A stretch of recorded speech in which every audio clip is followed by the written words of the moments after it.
problemas hoy. Ay. Oramos y comenzamos. Señor, te queremos dar gracias por ese tiempo, por este día. Gracias, Padre, porque tú estás con nosotros.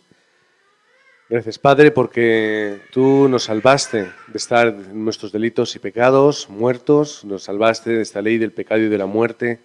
Nos salvaste de estar bajo la influencia del príncipe de la potestad del aire y nos has traído a esta vida nueva en Cristo Jesús. Queremos profundizar, queremos prepararnos, queremos ordenar tu palabra para que podamos ser esos creyentes con ese cimiento fuerte y esos obreros preparados con las armas del Evangelio para poder predicar y levantar discípulos. Oramos en el nombre del Señor Jesucristo.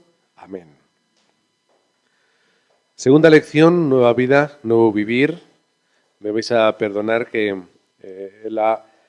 esa barra que está en el lateral es la que yo utilizo para luego en el Zoom ponerme ahí, esa imagen, ponerme yo ahí. Y como se me ha olvidado el archivo en casa, el nuevo que hago para aquí, donde se ve todo grande, pues bueno, vais a ver esa barra que molesta un poco, pero bueno, me lo perdonáis. Nueva vida y nuevo vivir, en ese segundo mensaje, segunda lección, vamos a estar hablando sobre nadie puede salvarte. Es el título de hoy. Y esta es la realidad. Nadie nos puede salvar. El problema espiritual, el problema de Génesis 3, es un problema absoluto que no tiene solución y no tiene forma de escapar. No hay nadie que pueda librarnos de esto. No hay superhéroe, no hay filósofo, no hay religioso, nadie lo puede hacer. Solamente hay un hombre bajo el cielo que sí lo puede conseguir. Todos sabemos cuál es.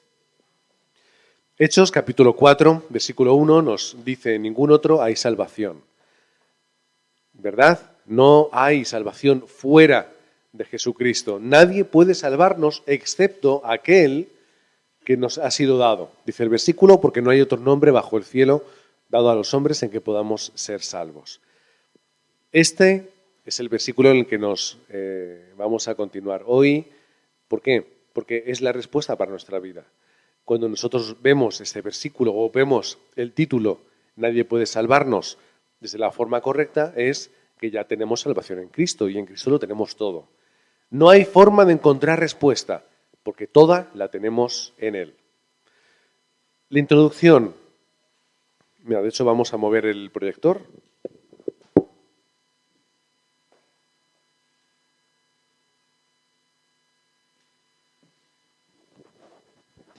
Ahí lo tenemos. ¿Por qué fracasaron los judíos a pesar de creer tanto? La pregunta que nos hacemos. ¿Por qué? Ellos, el pueblo judío, creía y creía tanto, pero ¿por qué acabaron fracasando de esa forma? Hoy en día tienen muchos problemas. Históricamente podemos ver la sociedad, cultura, tanto problema, tanta guerra, tanta destrucción. Hay mucha controversia y se puede hablar mucho y, bueno, pues hay muchos puntos de vista. Pero vemos que era un pueblo de Dios con tanto celo, pero que no pudieron comprender a Cristo, no pudieron comprender a Jesús, no pudieron verle. Y el resto de la historia hasta nuestros días, pues hemos visto que ellos siguen esperando, siguen buscando, siguen siendo fieles, pero no entienden ese nombre que ha sido dado a nosotros. ¿Por qué fracasan muchos cristianos también? ¿Por qué? ¿Por qué fracasan tantos? ¿Por qué no es suficiente disfrutar de Cristo? ¿Por qué no es suficiente vivir una vida en Cristo? ¿Por qué se fracasa tantas veces? Porque no se comprende la realidad de Jesús. No se comprende. Y como no se comprende, la gente fracasa. Y no, pero yo oro mucho, pero yo soy muy religioso, pero no es ser religioso. Es entender y experimentar a Jesucristo. Si eso no sucede, ¿de qué nos sirve ser religiosos? Cuando alguien va y te dice, pues ahora tengo este problema, y tú le dices, el problema es Cristo, hasta que no lo cree y lo experimenta en su vida, no lo va a poder entender, no va a cambiar. Los problemas siguen estando y aquí es como nosotros vemos que la respuesta no es la religión, la respuesta no es lo que oremos, lo que seamos, lo que creamos, la respuesta es solamente Cristo. Vamos a entender esto. ¿Por qué solamente Cristo es lo que nos salva? Es la respuesta para nosotros. Porque el problema entre Dios Padre y el ser humano es un problema espiritual. Tenemos que volver a ese punto. ¿Cuál es? Génesis 1, 27 y 28. Estamos con Dios, somos creación de Dios, encontramos todo lo que necesitamos ahí. No hay nada fuera que realmente sea de valor para nosotros. Y cuando esto es una realidad, nosotros estamos bien, no necesitamos nada más. El sufrimiento se acaba y es la respuesta de nuestra vida. Es nuestra condición natural en la cual deberíamos estar. Es la condición natural del ser humano. Pero surge el problema de Génesis 3. ¿Cuál es el problema de Génesis 3? Vemos que por cuanto todos pecaron, están destituidos de la gloria de Dios. El mundo está bajo este problema. ¿Por qué hay guerras? ¿Por qué hay destrucción? Porque estamos en este problema. ¿Por qué hay problemas en mi vida? Porque entró el pecado, entró en el ser humano, entró en la sociedad y eso es lo que causa. El engaño de Satanás hacia el ser humano causa esto. Muerte, destrucción. Vemos esos problemas, Génesis 3, del 1 al 6, del 16 al 20, que son lo que surge cuando estamos separados de Dios. Juan 8:44, la identidad de este mundo, la identidad del mundo, hijos de Satanás, haciendo lo que él quiere. Efesios 2, del 1 al 3, muertos en sus delitos y pecados están las personas, bajo la influencia del príncipe de la potestad del aire. Es Hebreos 9:27, después de la muerte hay juicio. Es decir, hay un final para nosotros y después de ese final hay un destino eterno.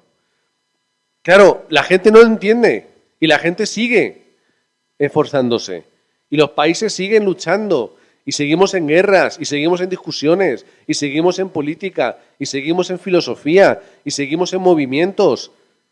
Pero hasta que esto no se solucione, no vamos a salir de ahí. Y la sociedad está ahí. Y nosotros como creyentes nos vamos a comer estos problemas a nuestro alrededor, porque estamos en esta sociedad y Génesis 3 es una realidad ahí mismo en el mundo. ¿Cómo lo vamos a resolver? Hechos 4:12. De ningún otro hay salvación, porque no hay otro nombre bajo el cielo dado a los hombres en que podamos ser salvos. La religión no es un problema, no es una solución.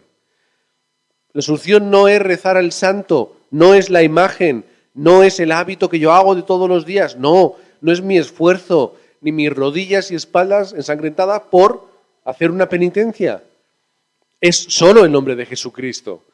La filosofía, vamos a crear filosofías, Colosenses 2:8, engaños, filosofías y huecas sutilezas, traducciones de los hombres, que quieren quitar a Jesucristo, que es la solución, para poner otras cosas. No es la respuesta, ni las buenas obras. Isaías 64:6, si bien todos nosotros somos como suciedad y nuestras justicias como trapos de inmundicia. Mi esfuerzo no puede solucionar el problema espiritual. Mi bondad, mi buen corazón y mi buen hacer no obra en esa dirección. Por muy buenos que seamos, eso no va a restaurar el problema que había. No restaura Génesis 3:23. Solamente Jesucristo puede restaurarlo. Solamente Jesucristo es quien nos puede dar la respuesta. Romanos 10:3, invocar el nombre del Señor. Juan 5:24, el que oye y cree en Jesucristo. Juan 1:12, recibir y creer el nombre de Jesucristo. Cuando nosotros creemos en Cristo, ponemos ahí nuestro corazón, hay una restauración. Hay otra vez un puente que vuelve a unir lo que estaba dividido desde el comienzo. No es esfuerzo, es gracia, es recibir y experimentar lo que Dios nos ha dado, que es la obra de Jesucristo. ¿Cómo yo puedo restaurar? ¿Cómo yo puedo ayudar al mundo a que pueda unirse con Dios y pueda restaurar su identidad? A través de la predicación del nombre de Jesucristo. ¿Cómo yo lo voy a hacer? ¿Cómo voy a ayudar a mi familia? ¿Cómo voy a ayudar a mis compañeros de trabajo, a los que viven a mi alrededor? ¿Cómo yo voy a ayudar a esas personas? De esta forma. Bueno, y si les doy dinero, ¿cuál es la solución? Bueno, pues les ayudas, porque a todos nos hace falta dinero. Pero no vas a solucionar el problema de Génesis 3. Bueno, pero ¿y si voy y les ayudo todos los días a qué? ¿A qué le vas a ayudar? Pues oye, todos necesitamos también ayuda. Si alguien quiere venir y cuidar a Ian, que venga y que le acune hasta que se duerma y que le cambie los pañales y nos traiga pañales más limpios para abusar. Que alguien nos ayude, eso está muy bien. Pero no va a solucionar el problema de Génesis 3. Y lo que mi hijo necesita es escuchar que Jesús es el Cristo. Y lo que va a cambiar la vida de mi hijo y hacerle un remanente es que él entienda que lo único que necesita es invocar, oír, creer, recibir y creer otra vez que Jesús ha venido para salvarnos y que ha venido para restaurar su condición espiritual. Y yo, por mucho que quiera a mi hijo, ¿qué voy a hacer? ¿Le voy a dar dinero? ¿Le voy a comprar cosas? ¿Le voy a comprar un coche? Toma, bebé, un coche. ¿Y le pongo ahí la cunita dentro del coche? ¿Qué quiere mi hijo? Dormir, limpiar pañales y el pecho de su madre. Punto. ¿Qué necesitamos nosotros? Que Jesús es el Cristo. Y si yo no doy al campo lo que necesita el campo, no estoy haciendo nada. Nada. O haré un poquito. Y esto es lo que necesitamos nosotros y lo que necesita el campo. Primera de Corintios 15, 3 al 4. Porque primeramente os he enseñado lo que asimismo recibí, que Cristo murió por nuestros pecados, conforme a las Escrituras, y que fue sepultado y que resucitó al tercer día, conforme a las Escrituras. Y esto es muy importante. Y aquí hacemos un paréntesis para dar una pequeña clase. Pablo, en Primera de Corintios, es primera, ¿no? Sí. En Primera de Corintios está diciendo que aquellos textos que te hablan de la muerte, la resurrección de Jesucristo, ¿son qué? Son escritura. Es decir, que Pablo ya tenía sus escritos hechos por los evangelistas y Pablo entendía que eso era escritura de Dios. Eso era texto. Fuera el paréntesis. ¿Pero qué dice Pablo? Que esa es la respuesta para nosotros. Primera de Juan 3:8. El que practica el pecado es el diablo, porque el diablo peca desde el principio. Pero para esto apareció el Hijo de Dios, para deshacer las obras del diablo. Juan 14:6. Jesús le dijo, yo soy el camino, la verdad y la vida, nadie viene al Padre si no es por mí. ¿Vale? ¿Qué es esto? ¿Qué son estos versículos? Sacerdote, rey y profeta. En ese orden. Aquel que, primero, soluciona el pecado original, hace el sacrificio uno y suficiente por todos. Es aquel que rompe y destruye con su autoridad y su poder las obras del diablo, como el verdadero rey. Y el verdadero profeta que guía al pueblo como verdad y camino. Aquel que enseña, ahí está el Padre, esta es la forma y este es el método para seguir. Ahora, cuando vamos al campo, ¿qué nos encontramos? Personas que quieren ser salvas. Y a veces la gente te lo pide. Ay, pero ¿yo cómo puedo ser salvo? ¿Cómo puedo aceptar? ¿Cómo puedo recibir esto? Y te preguntan, ¿cuál es? Hechos 16:30. Cree en el Señor Jesucristo y serás salvo. Cree y serás. Cree y serás salvo. No tienes que apuntarte a la iglesia y tienes que ser miembro y tienes que pasar 6 meses de discipulado y luego ser bautizado y después ver que tú eres un hermano que estás, que participas, que ofrendas, que haces esto y otro. No, cree y serás salvo. Y después llegará todo el resto de cosas. Romanos 10, del 9 al 10. Si confiesas con tu boca que Jesús es el Señor y crees en tu corazón que Dios le levantó de los muertos, entonces ¿qué? Serás salvo. Si tú crees, si tú aceptas lo que Jesucristo ha hecho, que no es lo que tú puedes hacer, que no es lo que tú consigues, ¿Qué es lo que Dios te ha regalado que aceptas? Gracias, Padre, porque tú me has dado este regalo. Porque yo soy pecador, porque yo no soy capaz, yo no soy merecedor, pero Él nos ha dado esa respuesta. Así que vamos a recordar estos versículos de ahora en adelante. Primera de Juan 5, del 11 al 13. Y este es el testimonio que Dios nos ha dado, vida eterna. Y esta vida está en su Hijo. Y el que tiene al Hijo tiene la vida, y el que no tiene al Hijo de Dios no tiene la vida.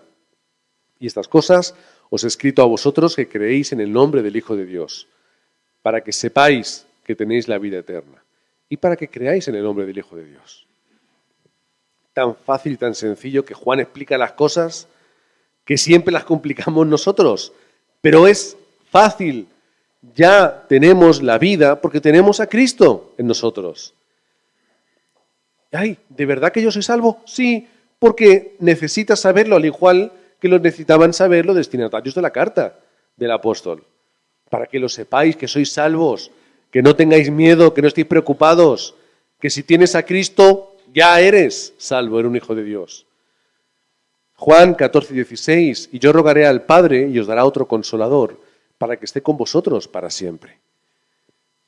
Pero Jesús, no te vayas, quédate con nosotros para siempre. Quédate y vamos a seguir, hacemos la evangelización del mundo juntos. No, yo tengo que irme, porque ahora es vuestro trabajo, ahora es vuestro tiempo. El día que yo vuelva será el fin, pero mientras ahí tenéis a este consolador, tenéis al Espíritu Santo que va a estar con vosotros. Y con ello va a ser suficiente. Juan 14, del 26 al 27, más el Consolador, el Espíritu Santo, a quien el Padre enviará en mi nombre, Él os enseñará todas las cosas y os recordará todo lo que yo os he dicho. La paz os dejo, mi paz os doy, no como la da el mundo, no como el mundo la da, no se turbe vuestro corazón ni tenga miedo. ¿Qué más queremos de esto? ¿Qué más queremos? Si pudiéramos vivir de verdad sin miedo y con el corazón sereno, ni problemas, ni dificultades, nada. Aún tenemos que seguir enraizando en este mensaje. ¿Por qué aún nuestro corazón se turba y tenemos miedo? ¿Qué quiere decir? Tenemos que seguir enraizando el mensaje de Cristo hasta que esto sea el estado normal de nuestra vida. Siempre seguros, siempre firmes, siempre confiados. Mientras estamos en el proceso, poco a poco en él estamos todos. Mientras que somos llenos del Espíritu Santo. Llenos. Reposando. Como cuando estás enamorado, ¿no? Que si ponemos el mismo ejemplo. Yo no sé si alguna pareja de recién enamorados dice, ay, es que hoy está lloviendo, pues ya nos vemos otro día. No. Si hay una oportunidad, esa oportunidad, vamos. Y si llueve, llueve. Y si hace frío, frío. Y si hace calor, calor. Y si no hay, no hay. Y si está lejos, vas. Y si está cerca, aprovecha más el tiempo.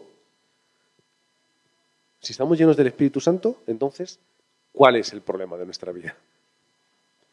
Primera de Corintios 3:16. ¿No sabéis que sois templo de Dios y que el Espíritu Santo mora en vosotros? Para que entendamos que Dios no es un Dios ahí alejado, en el Olimpo, que mira y se asoma y nos ve. Es un Dios que está en nosotros. Que somos templo de Dios y el Espíritu Santo está en nosotros todos los días. Ahora, vamos a dejarle un lugar grande para que Él pueda obrar. Romanos 8:2, porque la ley del Espíritu de vida en Cristo Jesús me ha librado de la ley del pecado y de la muerte. Y aquí descansamos. Y aquí se acabó todo. La obra de Jesucristo cambia. Mi destino cambia, mi naturaleza cambia, mi realidad. Y me hace ser una persona que está ahí, en el espíritu de vida. Pero tenemos que vivir el Evangelio, que es lo que nos falta a veces. Que tenemos que vivirlo. No recordarlo, no hacerlo de vez en cuando, 24 horas. Vivir en el Evangelio, por el Evangelio, para el Evangelio. Eso es lo importante. 24 horas. Mañana y noche. Tiempos de concentración que conecten todo el día. para ser conscientes de quiénes somos, de quién está con nosotros y de lo que tenemos que hacer. Y ya está, no había más. Este era el último. Así que os bendigo en el nombre de Jesucristo, para que podamos seguir enraizando en esa palabra. Básica, básica, pero por eso es necesaria. Básica, sí, es básica, pero por eso tenemos que incidir en lo que es básico, importante, necesario, esencial y diario. Y que ayudemos a la gente a entender esto. Que podamos ayudar en el campo a los discípulos a que puedan comprenderlo. Ya tenemos 2 mensajes, tenemos 2 contenidos, tenemos 2 lecciones, 2 encuentros que podemos compartir. La semana que viene, 3, 4, 5 y 6, hasta que terminemos todo el contenido. Padre, queremos agradecerte ese día, porque es tu día, es el día en el que la Iglesia se une para estar concentrados juntos en tu palabra y en ti. Este es tu día, el día que nosotros te damos a ti. No es el Sabbat, es domingo, día del Señor. Así que, Padre, cuando volvamos a nuestro hogar, a nuestro campo, que no nos olvidemos de lo que tenemos que darte y tenemos que seguir entregándote. No nos olvidemos lo que tú nos has dado y que podamos volver la semana que viene con acción de gracias, diciendo, Padre, tú has sido fiel y tú has estado con nosotros y nos has dado lo que necesitábamos. Padre, que podamos seguir enraizando en el mensaje de que Jesús es el Cristo. Que podamos recordar estos versículos como lo absoluto en nuestra vida, al levantarnos, al acostarnos y durante el resto del día. 24 horas, recordando quiénes somos, tus hijos, recordando lo que tenemos que hacer, la evangelización del mundo. Y esta identidad y autoridad es la que queremos seguir y queremos utilizar. Padre, como predicábamos hoy, haznos ser aquellos hijos que te entregan lo que es tuyo y que saquemos de nuestra casa lo que te pertenece, lo que es consagrado a ti. Oramos en el nombre del Señor Jesucristo. Amén.